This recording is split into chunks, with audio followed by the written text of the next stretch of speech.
Hello friends and family, hope you are all. Greetings from glorious, beautiful Woodland Park. We had snow overnight, but today we have a t-shirt weather, which is amazing. And I want to share with you 3 biggest lessons for the last few weeks.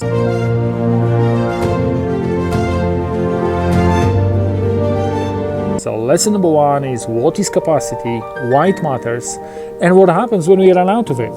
And lesson number 2 will be 7 strategies to increase capacity.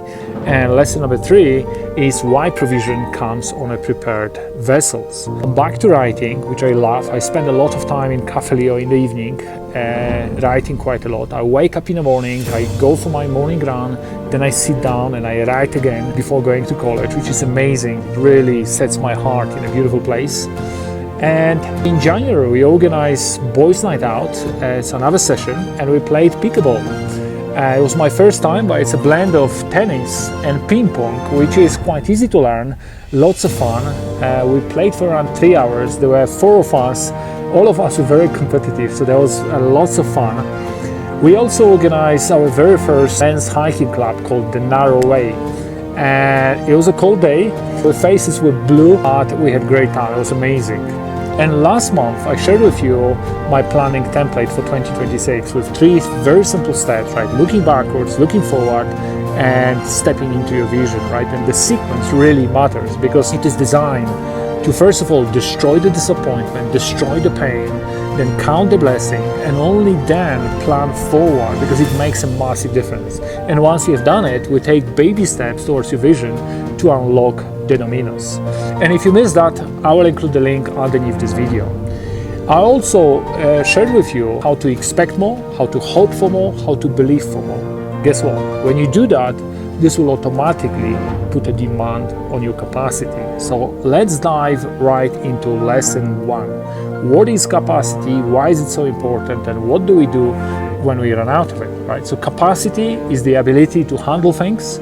It's the size of the container that we operate on, and it can relate to time, relate to money, can relate to to skills. And capacity affects all of us, right? Whether you're a student like myself, or entrepreneur, single mom, working in a job, we all are tested in our capacity. Let me give you 5 reasons why capacity is so important, right? So number 1, if the current demand is causing you stress, if things are piling up, if you miss deadlines, if you struggle to complete things on time, you might have run out of capacity. Number 2, if you want to enter into a new season, you might be required to first increase in capacity.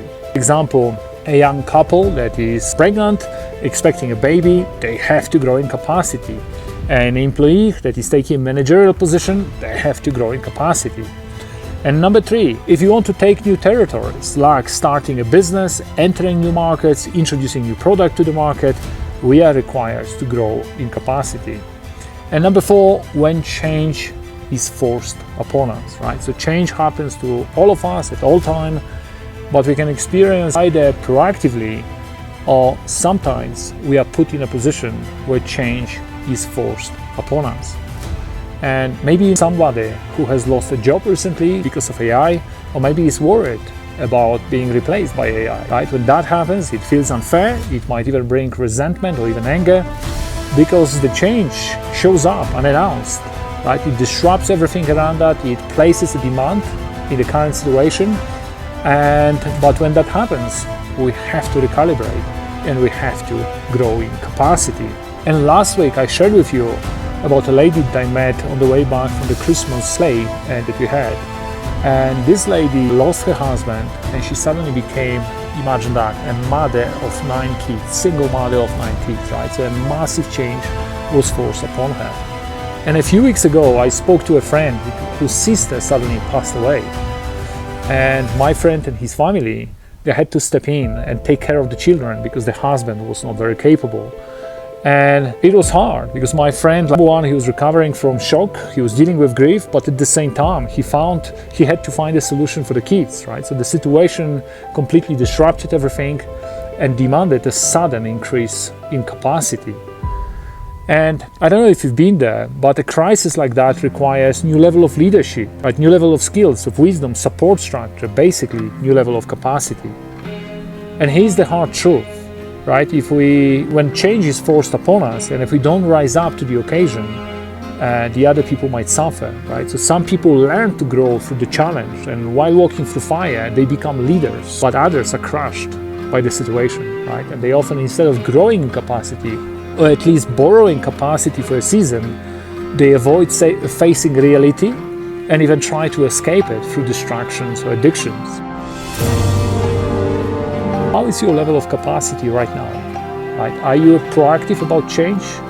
Or maybe change has been forced upon you, right? And I'm recording this video for you. So take a moment, pause this video, journal, and capture what's flowing from your heart.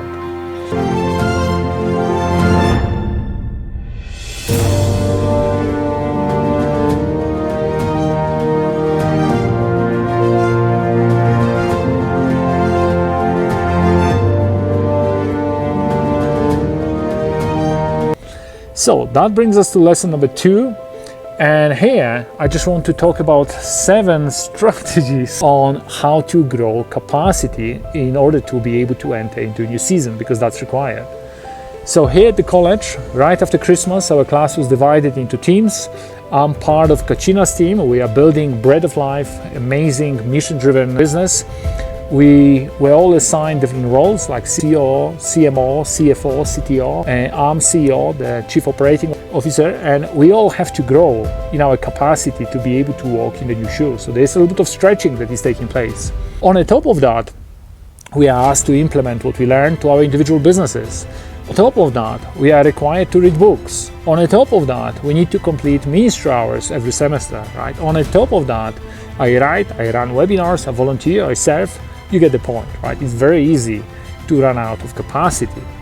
But the good news is we can choose to increase in our capacity. We are being stretched right now a lot. It's quite interesting, but I love the challenge, right? And we read in the book of Isaiah that teaches us, enlarge the place of your tent. Let them stretch out the curtains of your dwelling. Don't spare, lengthen your cords and strengthen your stakes. You shall expand to the left and to the right. So the question is, how do we enlarge our tent? How do we grow in our capacity? So let's go through that.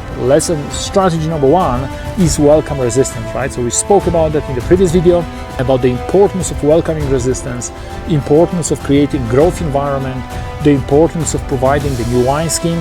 And I shared with you an example how an eagle mom helps the little ones by pushing them out of the nest. Strategy number 2 is to reduce the plate. We got to reduce the signals. We got to remove unnecessary distractions, notifications, uninstall apps, and you will immediately find an increase in capacity and at the same time restore a lot of peace. So when I came here to Colorado, God spoke to me through the book of Proverbs, chapter 8, and to seek wisdom before I enter into the new city. Right? We read that wisdom cries out by the gates, at the entry of the city, at the entrance of the doors. So I took time and I journaled, and I decided that I just wanted to be very clear what I want from this new season and what I don't want. So I wanted to be very intentional because this is a new season of my life and I want to steward that very well. So I uninstalled all social media from my phone, including WhatsApp. And actually I installed WhatsApp on a different phone, on a second phone, and I don't check it most of the day until I return from school after 12:30. It was hard at the beginning, but I get so much peace because of that, and I also get a lot of capacity. And as part of reducing the plate, also audit your commitment, right? Question your commitments. Ask, do they align with the bigger vision? Ask, what can you stop? What can you reduce? What can you delay? This will give you your capacity. Strategy number 3 is increased resources. How do we do that? You can build a team, you can develop new skills, you can build systems, you can invest in software. Sometimes the software for $10-15 can generally save a lot of time. Sometimes it can waste a lot of time. So we have to be very intentional, right? And the new resources should help you to increase your capacity. So for example, in this season, I'm currently involved in multiple projects and I had to make a decision. Do I eliminate it, the responsibility that I have, or do I grow in capacity, right? So we build a team, we build leadership team, we build media team, we build project team, and that helped you save as well as grow in capacity. Strategy number 4 is decrease the scope of your project. And how do we do that? We do it with questions, right? So protecting capacity requires constantly asking questions. What do I need to prioritize? What is the most important right now? What's the bigger picture? What can I stop? What can I delay? Right? Peter Drucker, the business guru, he bluntly said, there is nothing so useless as doing efficiently that which doesn't need to be done at all, right? I've been there as well. And strategy number 5 is lengthen the time, right? So we provide additional timeline, we extend the due date. Why? Because some of the things are negotiable. Some of the things are really completely up to us. So that can straight away increase the capacity. And strategy number 6 is borrow capacity, right? We read about that in 2 Kings, story of Elisha and widow, when the widow's jars were not sufficient for what God asked her to do. So she needed to go to her neighbors to borrow capacity, right? So sometimes we might be in a season where temporarily we can borrow capacity. And strategy number 7 is ask for wisdom to improve and for efficiencies. So I've recently asked God, why am I rushing, right, to get ready, right? I don't believe I was late for any of the classes for the last 6 months that I've been here. But before Stephen comes to pick me up, I found myself rushing and I asked God, what's going on here? Can you help me with that? And he gave me one word, margin. And I look at it and I said, man, it's so simple, but it's so powerful, right? Instead of creating margins, I try to squeeze things out of every minute of the time, which is bad. And there's such an importance of margins, both in the time and money, in many different things in our life. So that was a big lesson for me. So keep asking God for efficiencies, because efficiencies and improvements, they matter, and consistency compounds, right? So if you keep adding that, it makes a difference in life. And that brings me to another point connected to that. When do we build capacity, right? When is the right time to do it? And the best time to build capacity is in the time of peace. Why? Because peace is the time to build. Imagine trying to get people, resources, the right mindset during a time of war and during a war zone, right? It's virtually impossible. So we need to learn to steward the season of peace, because the season of peace has a function, and we got to increase in capacity and resources. And we read that in 2 Chronicles 17, when there's a story of young Jehoshaphat that just took over the kingdom of Judah after his father, who started well, finished badly. And the young Jehoshaphat, there's an instruction when you read through the verbs, he delighted himself in the Lord, he increased, he had peace, and he prospered. Then he sent teachers and he taught. This word teaching is mentioned 3 times. And that what followed was peace. There was no more war in his land. And in that time, he was building, right? So in the time of peace, he was building, and he was ready for the next season. So there are people who do not steward the time of peace. They do not build in capacity. So again, even though this is my journey, my lessons, but I want to say through that, man. So let me ask you, are you building capacity in the time of peace? The financial, the skills, the team, the health? Do you have enough margins built in, right? This is something that I'm working on right now. And which of the 7 strategies can you implement immediately? And also ask God, ask Him, can you please show me, how can I increase in capacity? What shall I remove from my plate? How can I be more efficient in some of the areas? And you will see that the answers that you're going to receive are just amazing.